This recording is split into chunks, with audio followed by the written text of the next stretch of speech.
জগৎ এবং নরকের মাঝখানে পাওয়ার ওয়াল নামে একটি স্থান রয়েছে। সেখানে একদল শক্তিশালী নরকীয় অশুভ আত্মার আবির্ভাব ঘটে। তাদের অতুলনীয় শক্তি ছিল এবং প্রায়শই তারা আত্মা খায়, তাই তাদের বলা হতো সোল ইটার। সোল ইটারদের হাতে ধরা পড়া যে কোনো আত্মা অনিবার্যভাবে মানুষের হাতে ছিঁড়ে ফেলা হতো।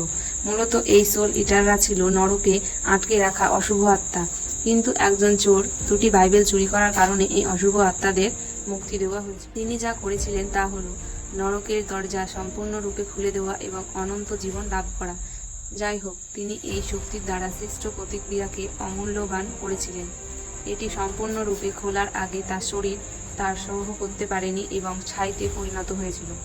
যখন তার আত্মা যুক্তির জগতে রয়ে গিয়েছিল, তিনি তার পরিকল্পনা ত্যাগ করেননি। তারপর তিনি একজন মানুষকে খুঁজে পান যিনি বরফের কারণে মারা গিয়েছিলেন এবং তাকে সম্পূর্ণরূপে একজন অনুগত যোদ্ধায় রূপান্তরিত করেছিলেন। তারপর তিনি যোদ্ধাদের রক্তপাতের মাধ্যমে মানব জগতে পাঠান, যাতে তাকে বলিদান সম্পূর্ণ করতে সাহায্য করা হয়। যাই হোক, তিনি মানব জগতে আসেন। তখন মানব জগতে রক্ষণাবেক্ষণের দায়িত্বে থাকা প্রাচীন ব্যক্তি কিছু লক্ষ্য করেন। তারপর প্রাচীন ব্যক্তি পাহাড় থেকে বেরিয়ে এমন কাউকে খুঁজতে গেলেন যিনি সবকিছু থামাতে পারবেন। একই সময়ে জ্যাক তার পরিবারের সাথে মিলে কেনাকাটা করছিল। জ্যাক যেখানে ছিলেন সেখানে একজন আমন্ত্রিত অতিথিও এসেছিলেন। তিনি ছিলেন এই যোদ্ধাকাল যিনি সর্বে মাত্র রূপান্তরিত হয়েছিলেন। রক্তের দাগের জন্য প্রচুর রক্তের প্রয়োজন ছিল, তাই তিনি মলে হত্যা শুরু করতে দ্বিধাবোধ করেননি। এই বিশাল শব্দ জ্যাক শুনতে পান, তাই তিনি পরিস্থিতি পরীক্ষা করার জন্য দ্রুত পাশের দিকে যান। একজন পুলিশ সদস্য হিসেবে তিনি এটিকে উপেক্ষা করেননি। পরিষ্কার পরিচ্ছন্নতা এবং নিষ্পত্তি করার পরে তিনি অবলম্বী আক্রমণের স্থানে ফিরে আসেন। কিন্তু তিনি যা জানতেন তা সবকিছুই তার বিরুদ্ধে একটি বিশাল ষড়যন্ত্র। পাগল গ্যাংস্টারের মুখোমুখি হয়ে জ্যাক সরাসরি তার ম্যাজিকিন খালি করে দেন। কিন্তু অদ্ভুত বিষয় হলো, কাল জ্যাককে বলেছিলেন যে ফাঁদটি সম্পূর্ণ হয়েছে। তার কথা শেষ হবার পর কালের পুরো শরীর জ্বলতে শুরু করে। হঠাৎ বাতাসে একটি বিশাল কঙ্কাল দেখা যায়। তবে এত বিশাল বিস্ফোরণে তাদের দুজনের কোনো ক্ষতি করেনি, কিন্তু শীঘ্রই তারা একটি মৃতদেহ দেখতে পান যা মলের সর্বত্র থাকার কথা ছিল, কিন্তু এখন তা চলে গেছে। হঠাৎ তারা জীবিত মানুষের চিহ্ন খুঁজে পেল। পুলিশ এগিয়ে গিয়ে জিজ্ঞাসা করতে চাইল যে তাদের সাহায্যের প্রয়োজন কিনা, কিন্তু মহিলাটি হঠাৎ ঘুরে পুলিশের দিকে ছুটে গেল। কোনো কথা না বলে সে পুলিশকে ছুরি আঘাত করে। জ্যাক এই সব থামাতে চাইল। হতবাক হয়ে জ্যাক ঘটনাস্থল থেকে পালিয়ে গেল, কিন্তু যখন তাকে লক্ষ্যবস্তু করা হচ্ছিল তখন সে এত সহজে কিভাবে পালাতে পারে। মাটিতে জ্যাকের তালা দেখতে পেয়ে মহিলাটি লাফিয়ে উঠে ছাদে উঠে গেল।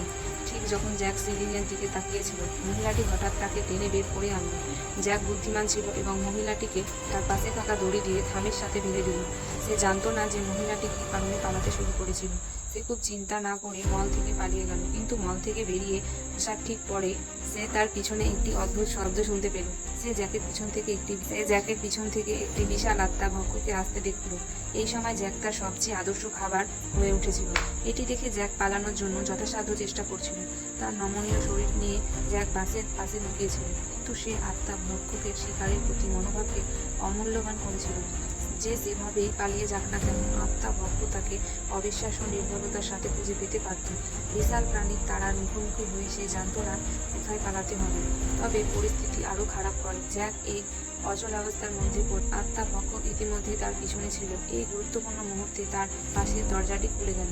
খুব বেশি চিন্তা না করে সে দ্রুত পালিয়ে গেল। হ্যাঁ, সে ছিল প্রাচীন ডাক্তার যিনি ভাগ্যবান ব্যক্তিকে খুঁজতে পাহাড় থেকে নেমে এসেছিলেন। জ্যাক ভেবেছিল কালকে টেনে নিয়ে গেল অন্য জগতে, এবং কেবল তখনই তারা জ্যাকের বংশের মধ্যে দিয়ে অনায়াসে নরকের দরজাটি আবার খুলতে পারল। তারপর সে জ্যাককে সেই বছর নরকের দরজা সম্পর্কে বলল। নৌকা বহন করা যেতে পারে, কিন্তু নৌকাটি এটিকে উল্টেও দিতে পারে। জ্যাক নরকের দরজাটি সিল করার ক্ষমতা রয়েছে। যতক্ষণ জ্যাক তাকে নরকের পথটি সিল করতে সাহায্য করবে, ততক্ষণ সে জ্যাকের ও মেয়েকে খুঁজে পেতে সাহায্য করবে। তারপর তারা দুজনে নরকের দরজাটি খুলে বের করার জন্য যাত্রা শুরু করলো। হঠাৎ তাদের পেছনের ভবন থেকে সাহায্যের চিৎকারের জন্য ভেসে এলো। একজন মহিলা শিকারীদের দ্বারা অবরুদ্ধ ছিল। একজন পুলিশ অফিসার হিসেবে তিনি দ্বিধা ছাড়াই সাহায্যের জন্য এগিয়ে গেলেন। জানতেন না যে আরও বড় বিপদ আসতে চলেছে। দুটি শিকারী সম্পূর্ণরূপে মুক্ত হওয়ার পর জ্যাক তার সামনে থাকা মহিলাটিকেও চিনতে পারলেন। এই মহিলাটি কাল মলে যাকে হত্যা করেছিলেন। তারা দুজন কিছু বলার আগে হঠাৎ তাদের পিছনে একজন উপস্থিত হলো। জ্যাককে তাড়া করা আত্মা ভক্ষক আবার সে কালকে টেনে নিয়ে গেল অন্য জগতে, এবং কেবল তখনই তারা জ্যাকের বংশের মধ্যে দিয়ে অনায়াসে নরকের দরজাটি আবার খুলতে পারলো। তারপর সে জ্যাককে সেই বছর নরকের দরজা সম্পর্কে বলল। নৌকা বহন করা যেতে পারে, কিন্তু নৌকাটি এটিকে উল্টেও দিতে পারে। জ্যাক নরকের দরজাটি সিল করার ক্ষমতা রয়েছে। যতক্ষণ জ্যাক তাকে নরকের পথটি সিল করতে সাহায্য করবে, ততক্ষণ সে জ্যাকের স্ত্রী ও মেয়েকে খুঁজে পেতে সাহায্য করবে। তারপর তারা দুজনে নরকের দরজাটি খুলে বের করার জন্য যাত্রা শুরু করলো। হঠাৎ তাদের পেছনের ভবন থেকে সাহায্যের চিৎকারের জন্য ভেসে এলো। একজন মহিলা শিকারীদের দ্বারা অবরুদ্ধ ছিল। একজন পুলিশ অফিসার হিসেবে তিনি দ্বিধা ছাড়াই সাহায্যের জন্য এগিয়ে গেলেন। জানতেন না যে আরো বড় বিপদ আসতে চলেছে। দুটি শিকারী সম্পূর্ণরূপে মুক্ত হওয়ার পর জ্যাক তার সামনে থাকা মহিলাটিকেও চিনতে পারলেন। এই মহিলাটি কাল মলে যাকে হত্যা করেছিলেন। তারা দুজন কিছু বলার আগে হঠাৎ তাদের পিছনে একজন উপস্থিত হলো। জ্যাককে তাড়া করা আত্মা ভক্ষক আবার করার পর দুজনেই কেবল মরিয়া হতে পালিয়ে গেল। কিন্তু মানুষ কিভাবে তার সামান এত সহজে পারবে? জ্যাক শেষবার তার কাছ থেকে পালিয়ে যাওয়ার পর সে প্রথমে এটিকে আত্মা খাওয়ার সিদ্ধান্ত নেয়। অবশ্যই আত্মা ভক্ষক ও দৈত্যের কাছে শিখেছিল যে প্রথমে সবচেয়ে প্রয়োজনীয় মানব মস্তিষ্ক খাওয়া উচিত। মহিলাটিকে খাওয়ার পর আত্মা ভক্ষণটি ঘুরে ফিরে চলে যায়। এই পর্বটি শেষ হলে জ্যাক এবং ইবিয়ান নামক আবার নরকের দরজায় ছুটে যায়। কিন্তু তারা কখনোই আশা করেনি যে জ্যাকের মেয়েরও নরকের দরজা খোলার জন্য রক্তরেখা রয়েছে।